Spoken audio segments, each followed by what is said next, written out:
Hello folks, and we've got lots to look at tonight, like what this could be, and what this could be, and some plenty more. It's all happening. I've revealed the Lorus. Oh, let's take it to the kitchen view, and we shall take it from there.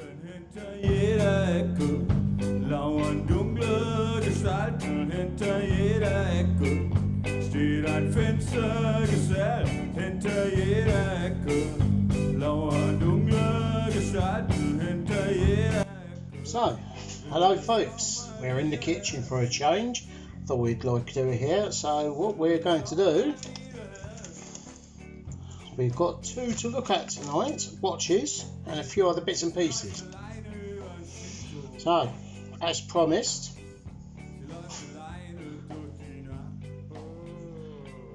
Pulsar VD50 X007.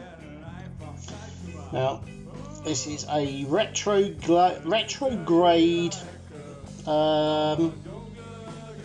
chronograph.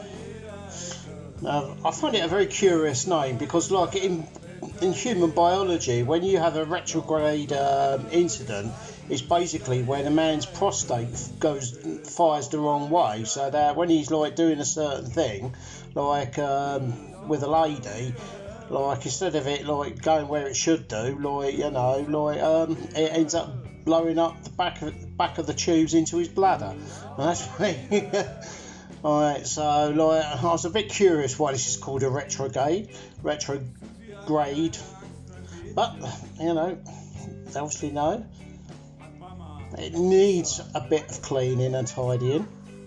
It's quite scratched. It's got a scratched crystal. It is sapphire though. 22mm lugs. Bit manky on the back. These are things that can be dealt with. It is an official Pulsar. It does say it somewhere on there. It says Pulsar. It's like quite a tired strap. As it happens, I've got a free Lorus strap that's just come up. So it's got at 3 o'clock. It's got the date in black with white paint on it. It has 3 sub dials. It's got the big main seconds dial. It's got the hour dial there. It's one of the few watches that I've come across recently. It doesn't have a 24-hour function. Like, where you've got like 2 different times like what you call it. And at the top is the retrograde function. It's the tenths of seconds. So you press the top button. If you look, it's like a windscreen wiper. A wibble wobble watch. And if you see, like, you've got the windscreen wiper or the retrograde at the top doing its thing, and at the bottom you've got like the big second star doing its thing. When it gets to 1 minute, the windscreen wiper stops.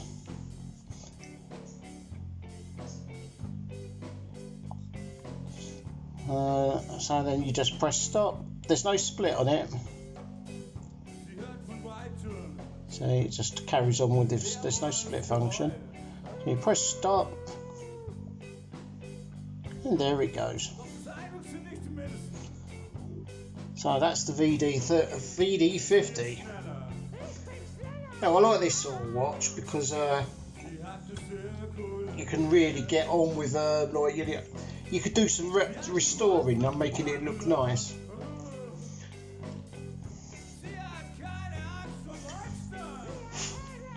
And there we go.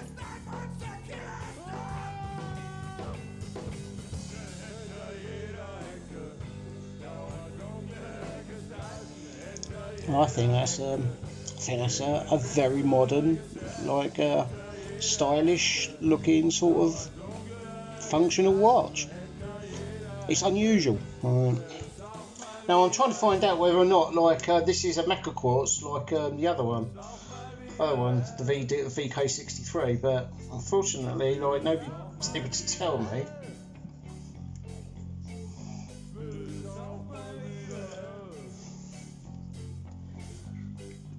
There we go again. Right, let's go on to the next one. Now this next one isn't as good as I thought it was going to be, and I'm a bit cross about it. It's a Soviet. It's a Slava, it's a tank auto, but unfortunately when it turns a certain way, when it's turned to on its left axis and up axis, it stops. And this is supposed to be serviced. Look at that.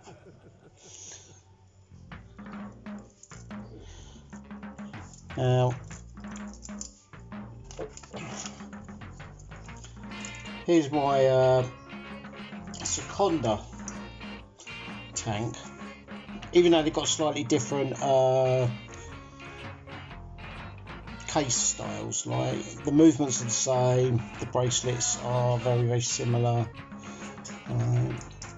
That's with the traditional Slava tank.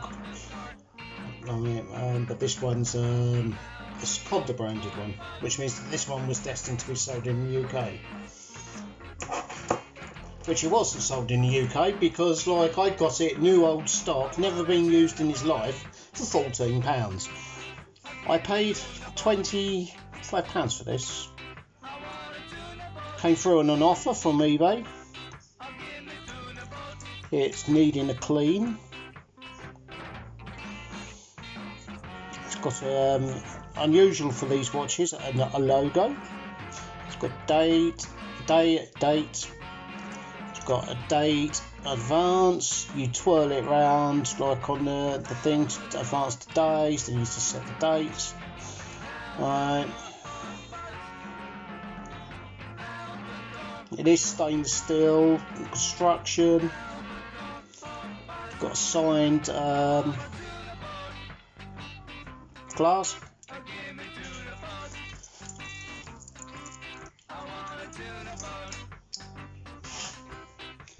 And there it is on the old wrist.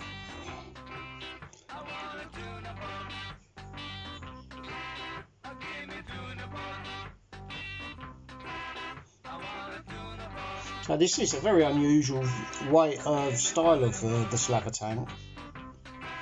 Look how solid it is. It's very brutal. Oh, there goes the rare Slava tank auto. Let's go on to the next. Right. If you remember the Lorus, well, I didn't get on with the strap, so I got a bracelet. It's got a simple clip tie.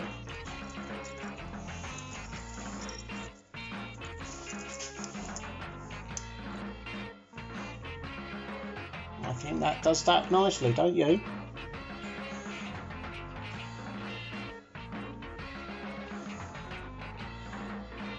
Well, that one's finished. I'll leave that one on there. Right, well, on to other things.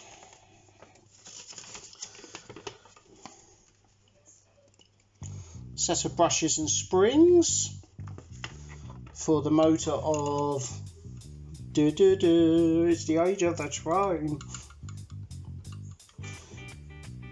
Now I've seen on later Hornby models of this window is missing. It's like, what the hell?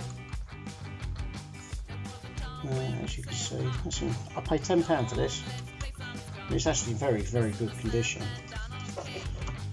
And those brushes for this motor, what you do is you unbend these and they all fall out, and then you put the new ones in. I think that was worth a tenner. It's the power cars that are difficult to get hold of, like, because the dummy cars and the coaches are dead easy. So there we go, and that was a set of brushes. Another thing I won.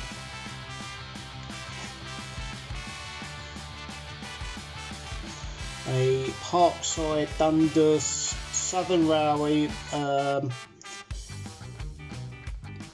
BY utility van, which is a kit. There's the picture of it, tells you what it is. It's basically like what became the car tip of the car carriers. It's a complete kit. It is generally painted in the right colour, so you can use it, but like it is nice to like paint it, and it also comes with like actual bearings and decent quality wheels from a company called Romford. This was supplied by the collector's coach at Rother Valley Railway, Roberts Bridge Station. That's Roberts Bridge in East Sussex, which was something I remember going to see as a kiddie with my mum and dad, like, you know. So there we go. We'll see. We'll do that, like, you know. I'll see if I can get this right now. I can put it in the kitchen. I'll just see what I can do with it there. Right, what else? Aha.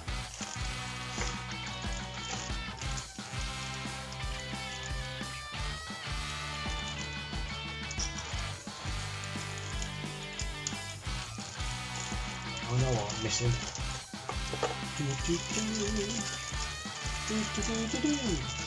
Put some Red Wolf incidental music in for you, like.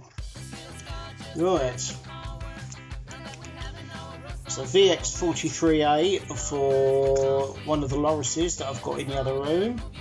Brand new from Cousins, a few quid. And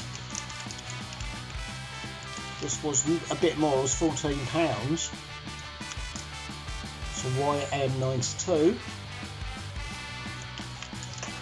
And that's to replace this one, because it's just not working, like, you know. So that's that done. I know what? No, I haven't forgotten it. Now this was a bit pricier. This cost me £23, but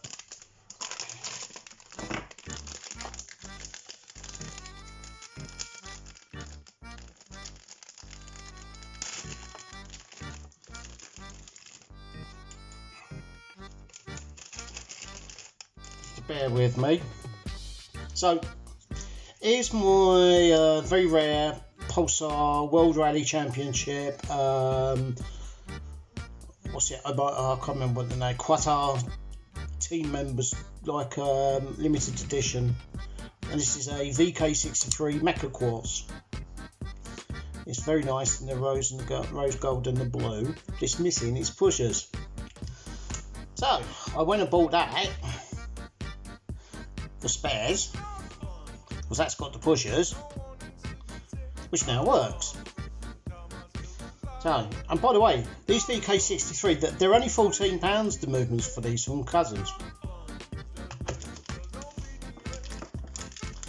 So, for the bloke I got this from, he had this, which, as you can see, this one's got a smashed up crystal. This one's got a good crystal, it's a good case, but it's only got one pusher, but it's the right pusher for this case, whereas this one's got the black pushers, which should be on the rose gold plate case. So these are coming off this one, and they're going on to this one. That will make it fully functional. This does all work. Everything works on it. Alright, and then I'll just transplant guts of this into this. Now I only have one pusher, but when I've got the pushers off of this one, I'm going to measure it, and I will get another pusher to put into there, because I'll have the proper measurement all like fettle down the other one, and then I will have two working V63 very rare, unusual mechanical quartz chronographs. These, I mean, it's a shame they're not working.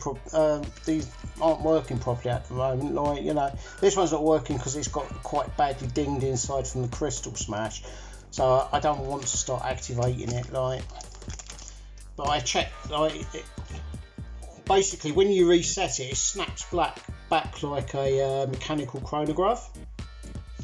Because it is a mechanical chronograph. It's basically it's Seiko, like, standard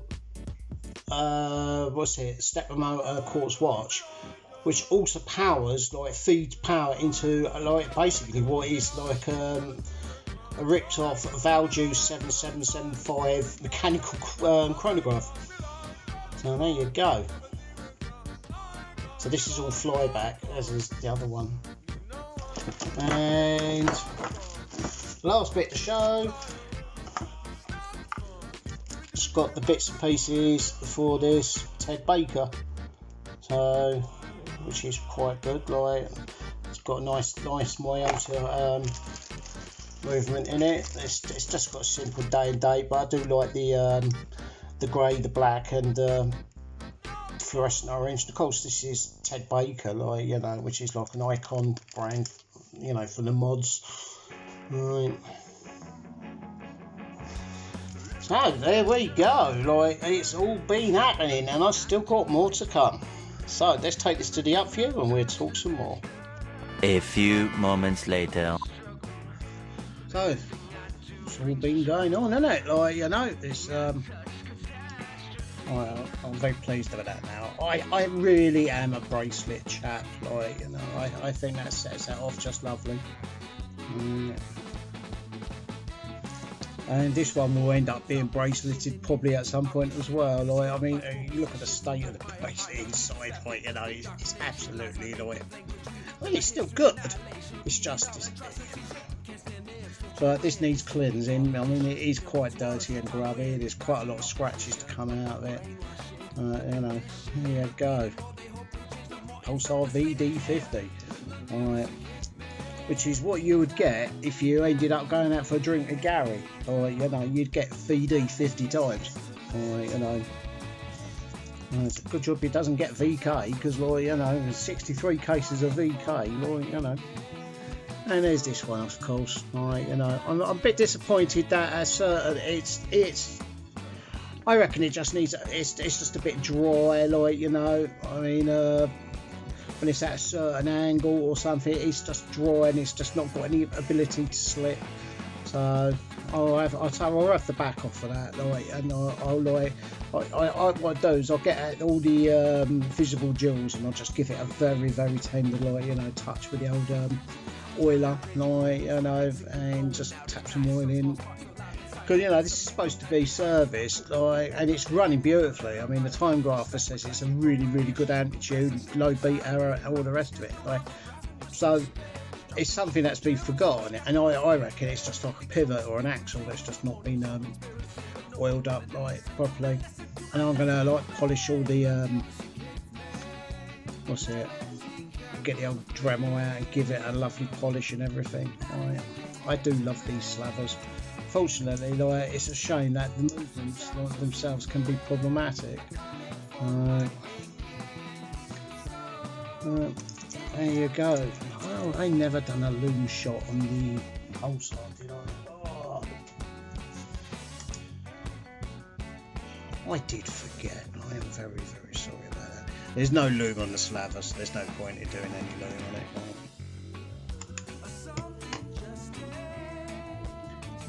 How about that then? Hey, that's a nice bit of loom going on there. Alright. There's none on the second hand. It's quite nice. That's like, you know, proper loomy bright. I'm quite pleased with that. So I've got baby cats bouncing around, like, you know. So it'll be the big finale tomorrow for this week's, like, stuff coming in. I mean, you know, when you see the size of this, I mean, this thing is massive. It is built like a knuckle duster, like, I mean, if you had small knuckle, smack somebody with it, like, you know. So I will be needing some props tomorrow, namely one pair of Dr. Martens boots, and also the addition of like a certain video made by Madness in 1990, like, you know, because, like, you know, that's the way it is, like, I mean, it came off terrestrial telly, like, you know, so I don't see a problem with that, like, you know, on YouTube. And of course, like, the very ancient military specs Seconda Deluxe, that's good to be shown. And it's beautiful, it really is, really nice quality watch. I mean, you know, Seconda wasn't all bad. I mean, you know, a lot of the Soviet stuff was, you know, pretty dreadful, but, you know, stuff that had the Seconda badge, it tended to be a bit, you know, pole jots and, you know, decent Slavas and stuff like that, right? So, and I mean, my Seconda sack, like, you know, this is like insane quality for what the Soviets had to put up with. I mean, this would have been seen as, you know, a really high-end watch. It's like the Seiko Stadium, like that was like, especially the gold one. That was an incredibly high-end watch for what it was. Automatic, day, you know, it was like, you know, decent bit of gold on it and everything. Like, you know, unfortunately, like the movements inside the Seiko Stadium were pretty shit. Like, just to be honest, so it broke down. Like, and they lost favour because they were just bloody unreliable. It's nice to have one of the other type of Slava tanks, because I mean, I've got tons of these letterbox, these TV screen ones, but I haven't got one of the more square ones. It's not the last one I want, because there is a one where instead of white, it's black, and it's kind of like got like a perfect screen bolted to the frame. And there is this shaped case that has the same, where like instead of like a sticky out like crystal, it's actually just got a perspex sheet like screen on it. So, right, I'm gonna love that and leave that with you all. Like, so I've probably waffled on a little bit too much. So caught up a bit of railway, bit of trains. I haven't done the Del Boys logo yet or anything like that. A few bits and pieces to sort out, and you know, but Lorus, I mean, all this Seiko branding stuff I'm getting in, it's like, you know, I have estimated I've got 300, possibly 300 working watches, and I've got about 100 in project form. So, like, and of course I'm going to be taking out 1, 2, 3, 4 at least out of the projects into, like, you know, back into circulation. And that gold one, what's it, this thing here, oh, I love wearing that. That is just so blingy. Look at that. These are still available. You can buy these for £250. I didn't pay 250 quid for it, right? But unfortunately it's got a it's got a knackered movement. I think 14 quid for a new movement for one of these is a YM92, which is the one with the twirly bits at the bottom, which means that you can run your chronograph for 24 hours. Because like basically it's a second clock that's connected to the chronograph, and then it resets, and you can for another 24 hours. You know, so it is a full 24-hour chronograph. Okie dokes. Double thumbs up on everything, like, you know, double thumbs up to you, mom subscribers, like, you know, and hope this will find you well. Got the old shirt on, Gary, like, you know, you will not be nicking it. Wouldn't fit you anyway, be too tight, mate. You know, and I will leave it with you there. To the pipsky.